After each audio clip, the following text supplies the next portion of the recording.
Vamos a hablar ahora del tema de perspectiva. Por perspectiva debemos entender los modos de representar las realidades tridimensionales en las dos dimensiones de una superficie cualquiera, dando la ilusión de espacios, volúmenes o profundidad. Justo lo que podemos apreciar aquí en esta obra de Piero della Francesca de 1469 llamada La flagelación de Cristo. Esta se encuentra en la Galleria Nazionale delle Marche, Urbino, Italia. Entonces aquí vemos la representación, el primer plano, que son estas tres personas que se encuentran aquí, ocupan casi la totalidad del alto de la pintura. Del lado izquierdo tenemos esta composición de 5 personas que están más pequeñas que estas.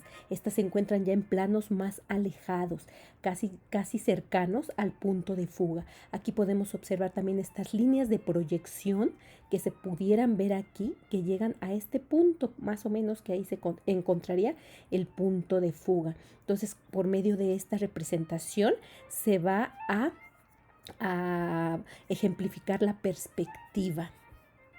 Según el diccionario perspectiva, es el arte que enseña el modo de representar en una superficie los objetos en forma y disposición con que aparecen a la vista.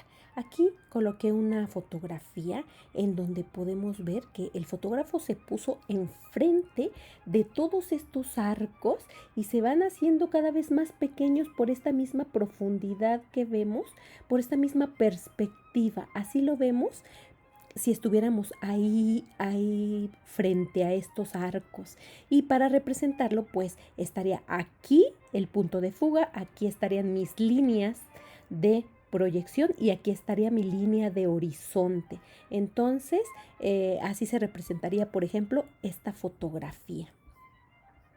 La perspectiva es un método que tiene su origen en el Renacimiento y se emplea para representar la profundidad espacial de manera cercana a la que nuestra vista percibe, es decir, nos ayuda a representar elementos tridimensionales sobre la superficie bidimensional de una pintura. Estos efectos de distancias o perspectivas producidos en imágenes planas obedecen a mecanismos psíquicos de nuestra percepción visual o son suscitados por algunos recursos plásticos utilizados especialmente por los pintores. Siempre han existido estos efectos para que las imágenes nos den la ilusión de espacio y volumen. Aquí está una fotografía donde si nosotros la quisiéramos representar por medio de una pintura, necesitaríamos precisamente hacer uso de la perspectiva. Aquí encontraríamos nuestra línea de horizonte y aquí estaría nuestro punto de fuga. Justo estas líneas serían las líneas de proyección para poder hacer este efecto de profundidad. Si nosotros estuviéramos frente a esta carretera, nosotros no alcanzaríamos a ver más allá. Llegaríamos hasta aquí, ahí sería nuestro punto de fuga. Y si observan los árboles, aquí se ven pequeñitos. Y entre más nos vamos acercando al primer plano, que es donde estamos viendo la fotografía, o si estaríamos ahí presentes, donde estaríamos parados, bueno, pues nuestro primer plano veríamos más grandes los árboles. De ahí esta palabra de bidimensionalidad, que significa superficies planas que tienen largo y alto. La tridimensional tiene largo, alto, pero aparte tiene profundidad. Un ejemplo de 2 dimensiones los encontramos pues en las fotografías, en las pinturas, en los grabados. Bueno, en los grabados sí, pero por ejemplo en los relieves ahí sí vemos tridimensionalidad. Y también bidimensionalidad podría ser en los dibujos. La perspectiva se divide en 2 tipos, en perspectiva lineal y perspectiva atmosférica. La perspectiva lineal, introducida en el Renacimiento, encontramos la central y la diagonal. En la pintura se puede crear una ilusión de espacio tridimensional a partir de las modalidades de la perspectiva lineal, esta que nos va a servir como auxiliar con las líneas para dar esa profundidad. Y esta perspectiva lineal la podemos encontrar paralela cuando tiene un solo punto de fuga, oblicua cuando va a tener 2 puntos de fuga o aérea cuando va a tener 3 puntos de fuga. Pero es interesante observar también que la ilusión de espacio virtual puede conseguirse con recursos tan sencillos como los de la superposición de formas, el cambio de tamaño en secuencia de formas y figuras, y puede ser también utilizando ciertas cualidades de color como el contraste y la saturación. Más adelante vamos a ver cómo entre más lejos está el objeto, más tenue se va a ver, y entre más cercano a nosotros, en primer plano esté, más iluminado va a ser, más llamativo.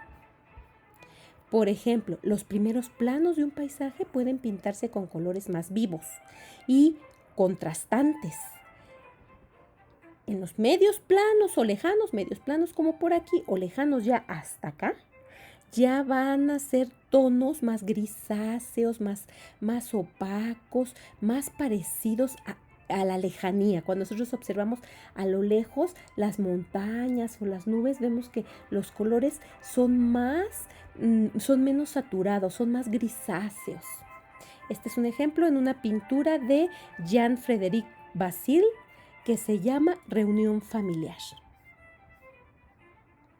La perspectiva lineal es la conocida por todos y es precisamente la que vamos a auxiliarnos de líneas para poder representar esta profundidad. Entonces, consiste en dibujar los objetos cada vez más pequeños entre más se acerquen al punto de fuga. Aquí vemos este punto de fuga como lo estoy marcando aquí en esta imagen. Hace uso de determinadas líneas y trazos para su elaboración. Sus elementos principales de la perspectiva lineal son la línea de horizonte, que la vamos a encontrar aquí, el punto de fuga, que lo vamos a encontrar justo aquí en este ejemplo, en medio, y las líneas de proyección, que son todas estas líneas que nos van a proyectar y van a llegar al punto de fuga. Todo esto para crear la sensación de distancia. Dependiendo de la cantidad de puntos de fuga indicados, vamos a obtener esta perspectiva lineal, ya sea paralela con un punto de fuga, oblicua cuando haya 2 puntos de fuga o aérea cuando tengamos 3 puntos de fuga. Entonces, en este ejemplo que les menciono es de un cuadro de Pietro Perugino que se llama Entrega de las llaves de San Pedro. Es un fresco de 1481.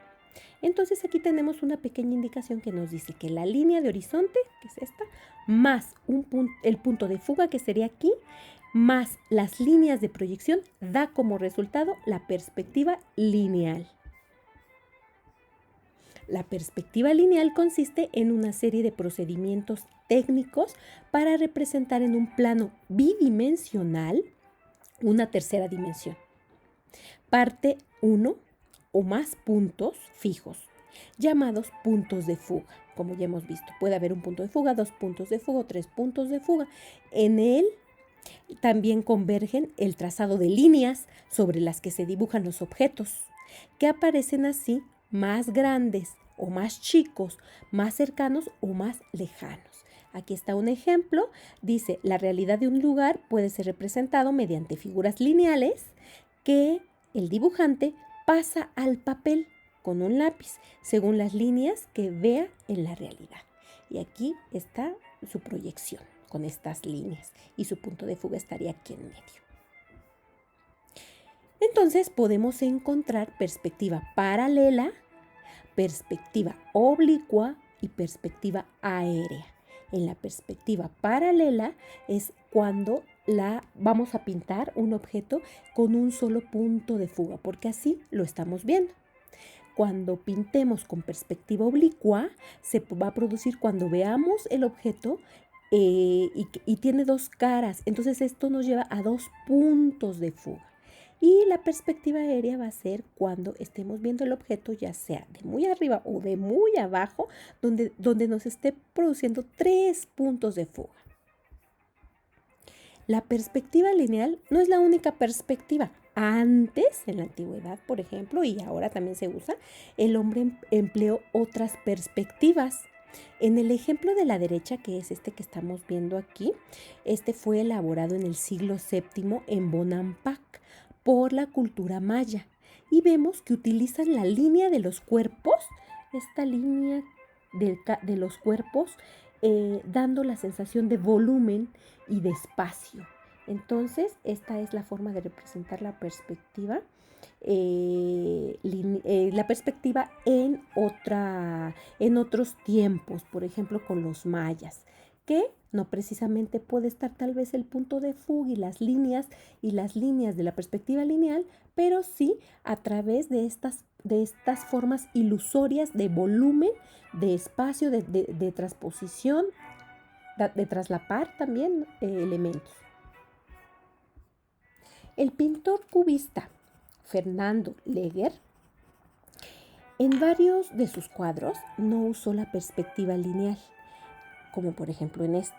En esta pintura llamada Mujeres con ramo de flores, el pintor creó volúmenes ilusorios, más o menos como lo que vimos anteriormente, dan la ilusión de volumen, y esto es producido gracias a este claroscuro que logra entre las formas. Entonces aquí vemos, gracias a la línea límite de los cuerpos humanos y este sombreado que le hace.